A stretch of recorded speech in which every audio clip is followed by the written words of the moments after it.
기관 장세일 때 가장 화려한 수익률을 보여주는 섹터가 중형 테마죠. 그러니까 테마성이지만 이게 실적으로 연동되는 섹터들로 바뀌는 순간 이게 정말 우리 삶도 바뀌는 거거든요. 그럴 경우 10배짜리가 나오죠. 좋은 주식 중심으로 네. 단타가 됐든 뭐가 됐든 다 해야 된다. 네, 그래서 그렇죠. 만약에 하나 물리더라도 버틸 수 있는. 그렇죠. 네. 그럼 이제 다음은 이제 중형 테마인데요. 사실 개인 투자자분들이 가장 관심이 많은 섹터와 그 다음에 이제 주식 시작하신 지 얼마 안 되신 분들이 이제 많이들 관심 갖고 보는 섹터가 이쪽일 것 같습니다. 네. 저도 사실 이쪽에서 제일 많이 매매를 하고 유튜브 영상들이라던가 리포트들도 가장 많이 올라온 섹터가 사실 이쪽인 것 같아요. 중형주. 네, 왜냐면 중형주면은 시가총액 한 3조 언저리 이하. 네, 3조 언저리. 저는 이제 중형주 3조 대에서 뭐 5조, 뭐 한 1조에서 5조, 뭐 좀 작을 수는 있긴 한데, 그 정도 보고 있는데, 사실 대형주들은 사실 다 비슷한 말이거든요. 좋은 주식 장기 투자해라. 맞아요. 네. 결과론적으로 놓고 보면 결국은 이러이러한데, 좋은 주식 장기 투자해라 결론이에요. 근데 중형 테마는 조금 더 디테일하게 들어가고, 좀 더 산업의 사이클도 좀 많이 타고, 그런 부분들입니다. 근데 큰 섹터와 당연히 연동은 되어 있죠. 왜냐하면 반도체라고 보면 반도체 소부장 연결돼 있고 뭐 파운드 섹터 연결돼 있고 뭐 조선주를 보면 조선 기자재하고 연결돼 있고 그다음에 뭐 지금 또 유통 관련 주식들을 보면 그 중에서 리오프닝 연결되어 있고 반도체 또는 IT 큰 산업으로 IT 섹터라고 놓고 보면 그 안에서 뭐 MLCC가 있을 수도 있는 거고요. 그다음에 5G가 있을 수도 있는 거고 뭐 여러 가지로 나눠지죠. 그다음에 새롭게 등장했던 뭐 메타버스와 게임 주식들, 그다음에 지금 한창 주도 역할하고 있는 우주항공 섹터들, 그다음에 재생에너지 하고 그다음에 또 IT 섹터 안에 또 폴더블, 로봇, 그다음에 또 제약바이오 일부, 그다음에 지금은 조금 덜하지만 중국 관련 주식들. 과거의 사례들, 그 다음에 저출산 주식들 이런 쪽 섹터들인데 이런 종목들을 보면 작년에 메타버스 관련 주식들 10배 났잖아요. 짧은 기간에. 그렇죠. 네.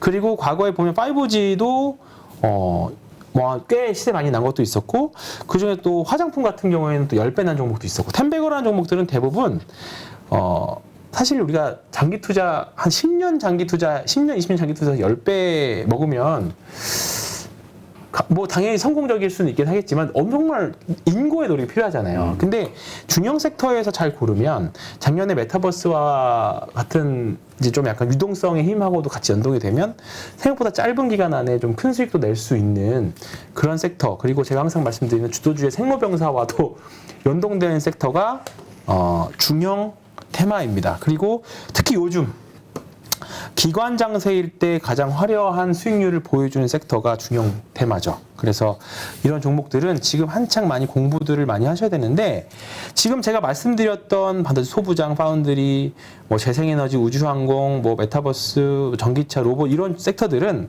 연초에 증권사들에서 뭐 연초 산업 테마 가이드 이런 거 다 나오거든요. 거기 보면 100장, 200장씩 해요. 그런 테마 안에서 올해 주목해야 할 테마로 인해서 다 나온 섹터들이 굉장히 많이 있어요. 그리고 연말에 가서 연초에 나왔던 그 종목들을 보면 그 한 해에 어쨌든 이게 우르 다 가지는 않죠, 당연히.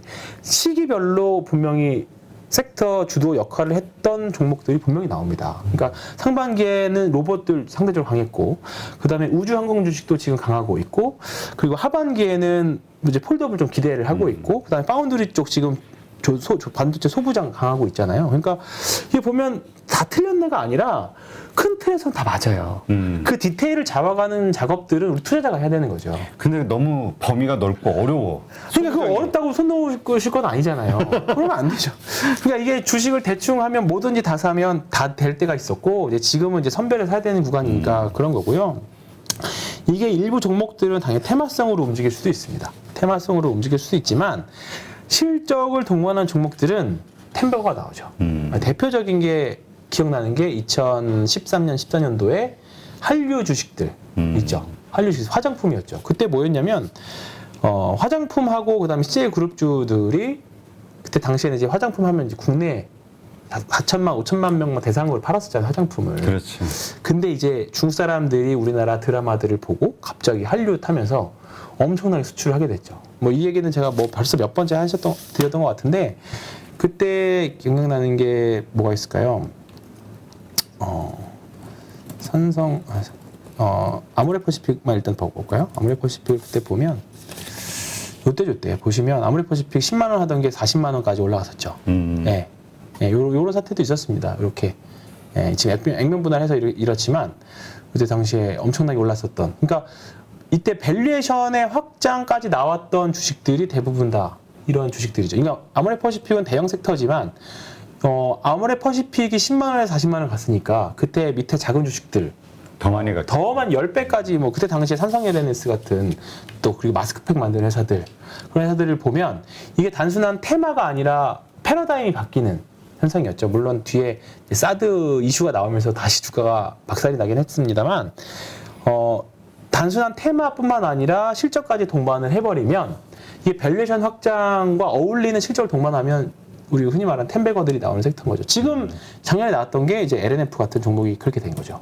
LNF도 지금은 이제 시가총액이 많이 올라서 8조가 됐지만 이때 2만 원, 3만 원 할 때는 작았겠죠. 1조 이하였겠죠. 1조 대였겠죠. 근데 이게 이제 시류를 잘 타면서 이제 우리의 삶의 패턴이 바뀌면서 이게 대부분 삶의 패턴하고 삶의 패러다임하고 연관이 있습니다. 삶의 패러다임하고 대형주구는 어떻게 보면 우리의 삶도 이제 점차 바뀌는 것도 있지만 직접적으로 뭔가 와닿는 섹터들은 여기에 다 포진되어 있습니다. 이게 말씀드리면 지금 뭐 화장품, 조선은 조금 멀 수 있긴 한데 로봇 그렇고 그다음에 폴더블, 자율주행도 있네. 자율주행. 그다음 전기차 같은 게 지금 대표적인 거죠. 전기차 같은 게 우리의 삶이 이제 완전히 전기차가 우리 한번 생각해보면 2017년, 18년도만 해도 전기차가 지금처럼 많지 않았잖아요. 근데 작년부터 뭔가 본격적으로 시장이 많이 이제 우리가 흔히 볼 수 있는 게 전기차가 됐던 것처럼. 그렇지. 그게 됐죠. 그러니까 이런 거를 한번 지금의 이런 게 뭐가 있을까 생각해 보는 거예요. 그러면 재생에너지도 그런 섹터에 있을 수 있는 거고요. 그 다음에, 자율주행도 그럴 수 있는 거고요. 그 다음에 우리 폴더블도 그럴 수 있는 거고. 그 다음에 우리 지금은 UAM이 이제 단기 소형 테마로 되어 있지만 이제 뭐 강남에서 김포공항까지 이제 UAM으로 띄운다라고 하잖아요. 이제 어떻게 보면 그게 첫 발자국이긴 합니다만 이게 나르는 자동차, 나르는 이제 소형 그런 이제 무인 항공기들이 조금 더 확장된다라고 하면 좀 아직은 먼 미래 같아 보입니다만 그렇죠.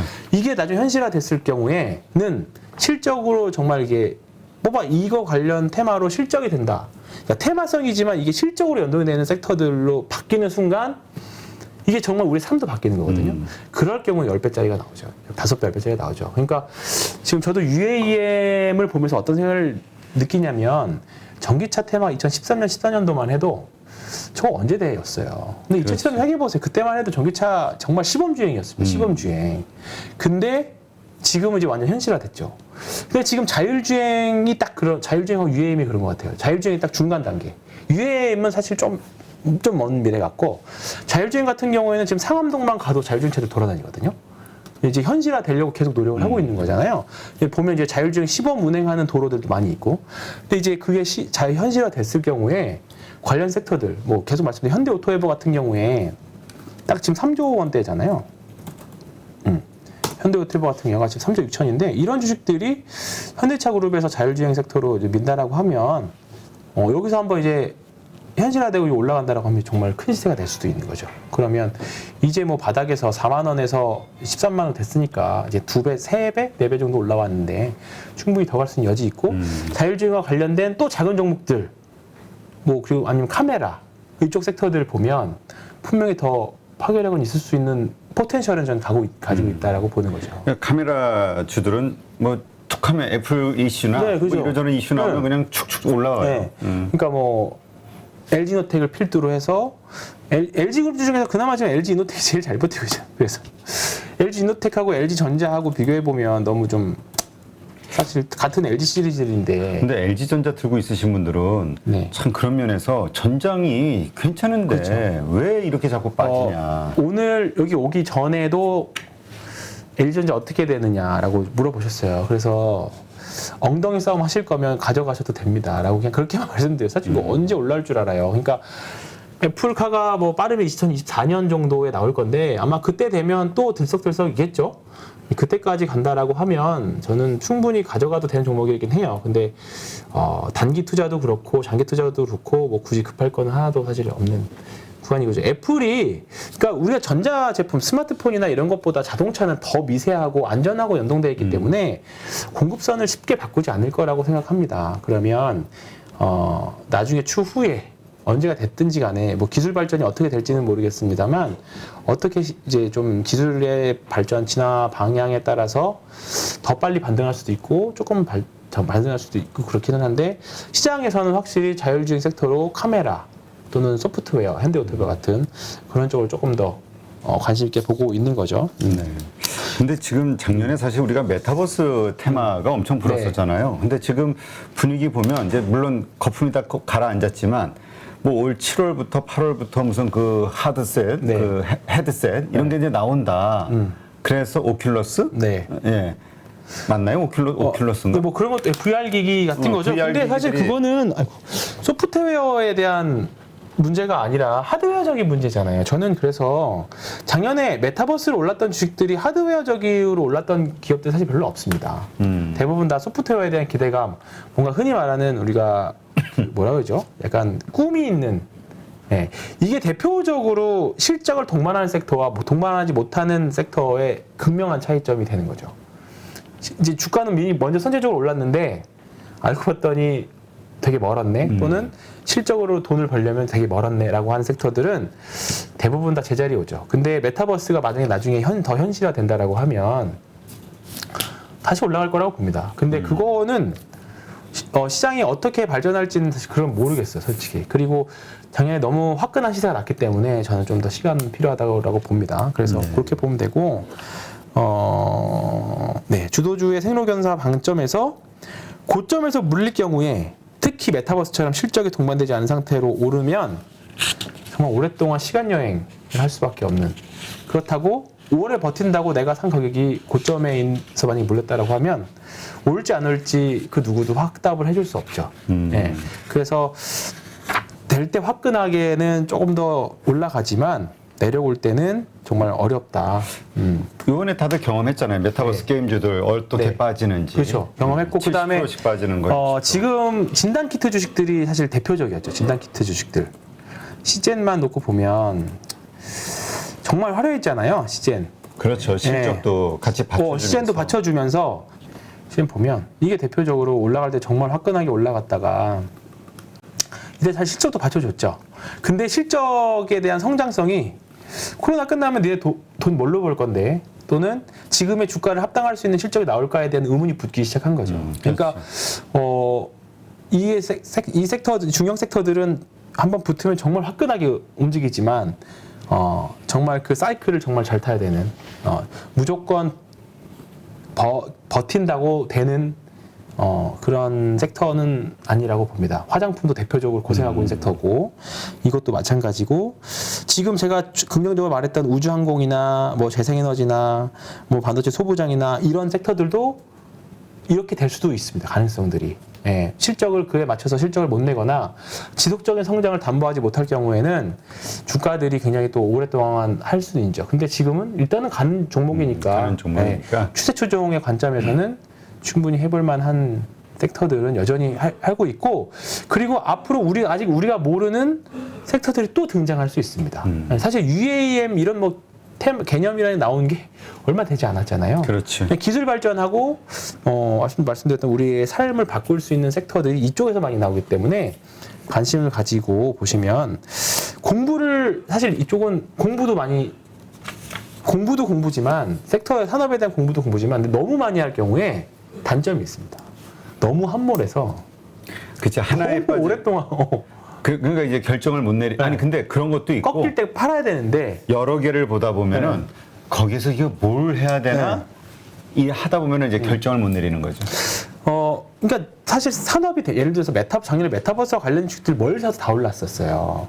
근데 이제 1등 주냐, 2등 주냐, 3등 주냐 그거에 대한 사실 수익률의 격차만 좀 있었을 뿐이지 작년에는 이 섹터 이런 산업이 정말 되는 섹터였다는 거죠. 대신에 너무 메타버스에 함몰해가지고 당장 메타버스는 이제 우리의 현실이 된다, 상상은 현실이 된다라는 관점을 했다라고 하면 이게 너무 확신에 차 있으면 지금까지 못 팔았을 수도 있죠. 그렇죠. 네, 그래서 이거는 제가 지극히 통계적인 관점을 말씀드리면 이런 테마들은 한 1년 반에서 2년 정도가 최대 2년 정도가 거의 한계치였던 것 같아요. 이런 산업이 바뀌면. 이제 그렇기 때문에 주가의 폭발적인 상승이 나오는 부분이 한 1년 반 정도 나오기 때문에 약간 매매 요소도 가미하면서 보셔야 되는 섹터가 중형 섹터, 그리고 앞으로도 계속 제가 관심 갖고 말씀드릴 섹터가 이쪽 섹터입니다. 네. 그래서 말씀드릴 것 같고요. 이제 마지막으로 소형. 예, 소형이 우리가 테마주라고 개인이 하죠. 잘못 들어가면 그냥 네. 인생 정말 몇년 고생하는 거죠. 화끈한 테마들이고, 그리고 우리가 잡주라는 표현을 하죠. 그리고 테마주, 시가총액 1,000억 언저리 내외 종목들입니다. 그래서 가끔 이제 이쪽 섹터의 테마주의 편승도 되긴 합니다. 대표적으로 2018년도에 대북주 테마들. 그때는 뭐 대형 중소형 할 거 없이 다 올랐죠. 건설부터 시작해서 은행까지도 같이 연동돼서 움직였던 경험이 있는데, 그런 좀 약간 예외적인 드문 케이스를 제외하고는 조금 이제 수급 분석이 큰 의미 없는 오로지 거래량과 거래 대금만 분석을 가지고 해야 되는 부분들인데, 사실 앞서 말씀드렸던 뭐 대형 테마나 중소형 테마들은 외국인들이나 기관 투자자들이 많이 관여를 하고 합니다. 근데 시가총액 1,000억 언저리 종목들을 굳이 외국인들이 살까요? 진짜 외국인들이? 그러니까 검은머리 외국인 확률이 굉장히 높고, 뭐 가끔 뭐 이런 종목들의 이제 그 외국인이 샀다라고 해서 좋아하실 수도 있긴 한데 아무 의미 없습니다. 네, 이런 창구 분석이나 외국인 투자자들 분석은 아무 의미 없기 때문에, 맞을 때도 있겠지만 당연히 틀릴 때도 있기 때문에 아무 의미 없다고 말씀드린 거예요. 그래서 의미가 없다. 그래서 좀 배팅의 영역도 좀 가미된 부분들, 철저하게 리스크 관리가 필수인. 내가 물린 가격이 영원히 안 올 수 있다. 안 올 수 있죠. 당연히 영원히 안 이게 무서운 거예요, 네. 이게. 그리고 없어질 수도 있죠. 그 종목들이 상장폐지. 상폐될 수 있는 영역이고, 이게 단기간에 정말 그 급등도 나오기 때문에 정말 이런 중소형 테마주들의 한번 맛을 들이기 시작하면 헤어나오지 못합니다. 저도 좀 개인적으로 많이 고생했던 테마, 정말 몸무게했을 때가 많이 날렸던, 일주일 만에 2배 간 적도 있었고, 한 번에 다 날아간 적도 있었고, 그래서 리스크 관리가 진짜 필수인, 무조건 버틴다고 답이 나오는 섹터가 아닙니다. 그러니까 이런 데는 아예 그냥 개인적으로는 그냥 아예 쳐다보지도 말아야 되는데, 그죠. 참 그 올라가는 거 보면 그 조금이라도 그 중간에 같이 좀 특히나 껴서. 요즘 같은 때 일반 일단 개별주 수급들이 별로 붙지 않을 때, 진성 수급들이 붙지 않을 때는 결국 이쪽 섹터들이 요동을 칠 수밖에 없죠. 특히 오늘 같은 경우에 사료 주식들. 네. 이건 뭐 이제 글로벌리하게 분석한다라고 하면 인플레와 연동되어 있는 거기 때문에 뭐 연동될 수 있지만, 하늘사료 같은 경우에는 오늘 사실 급등이 나왔다가 막판에 상한가에서 풀렸거든요. 근데 오늘 상갈 줄 알고 예를 들어서 뭐 샀다가 상해서 안 팔고 있는 사람, 저 고점에 사신 분들 그죠? 뭐 그럴 수 있죠. 어떻게 네. 이런 부분들, 이런 부분을 봤을 때 저는 이제 그래서 이런 걸 되게 제 고점 판독하는 걸, 그래서 거래량 거래대금을 보기 시작한 게 이때부터거든요. 그러니까 이런 부분들 보면 주가라는 게 고점에서 물량 다 털어내는 게 보이잖아요. 사실 다 고점의 대량 거래 음봉, 거래대금 최고치, 역사적으로 오지 않을 최고치, 이런 것 보면 역사적인 최고치에서 역사적인 최대 거래량인데 최대 거래대금이고 거기에 음봉이에요. 그럼 누가 다 던졌다는 건데, 이런 거 무시하고 그냥 인플레는 영원하다라고 하면, 우겨서 올라가면 내가 할 말은 없는데, 이런 종목들은 좀 약간 냉정하게 보시면서 리스크 관리가 필요한 거고, 뭐 여기 있는 종목들이 뭐 실적이 의미가 있겠습니까? 그치. 실적이 아무 의미 없죠. 의미가 없고, 단순한 기대감이라던가 테마들 또는 특히 좀 조심해야 되는 게, 이 종목은 물려도 괜찮아.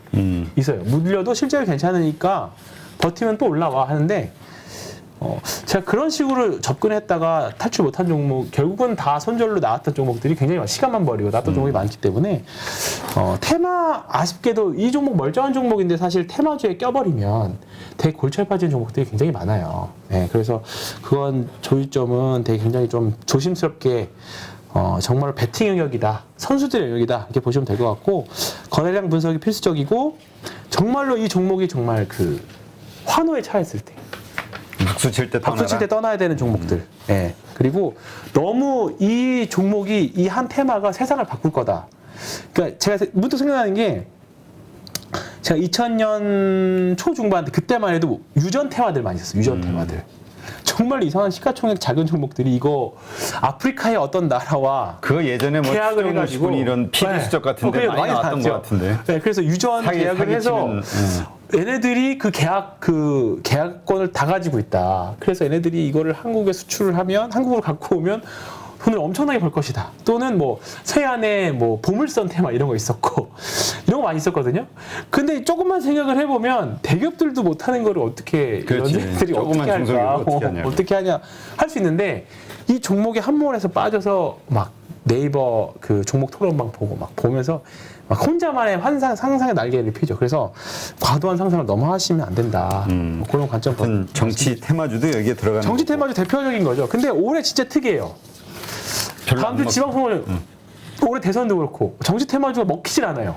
많이 스마트해져서 그러신 것 같기도 해요. 하도 이제 당해 왔는데 네. 정보가 이제 오픈이 되면서 오픈 많이 돼서 그런 걸 수도 있어요. 그래서 진짜 정치 테마주 하시는 분들이 이번에 이 정도면 좀 약간 정치 테마주 인맥주들이 오를 때가 됐는데 오르지도 않고 그리고 대통령이 또 당선이 되면 관련 정책주들로 해서 정책주들이 올라야 되는데 특히 원전 같은 주식들 좀 꼼짝 안 하고 있잖아요. 뭐 그런 주식들 보면 올해 참 이렇게 매매할 환경이 확실히 과거와는 많이 달라진 것 같아요. 네, 그런 부분들 그만큼 난이도도 이제 어려워지고 새로운 주식시장 환경에 대해서 또는 새롭게 유입된 이제 투자자들이나 자금들이 과거와는 좀 많이 다른 스마트한 자금들이 많이 있는 것 같습니다. 그래서 그런 부분들도 보면 지난번에 그랬잖아요. 황 팀장도 그 뭐지?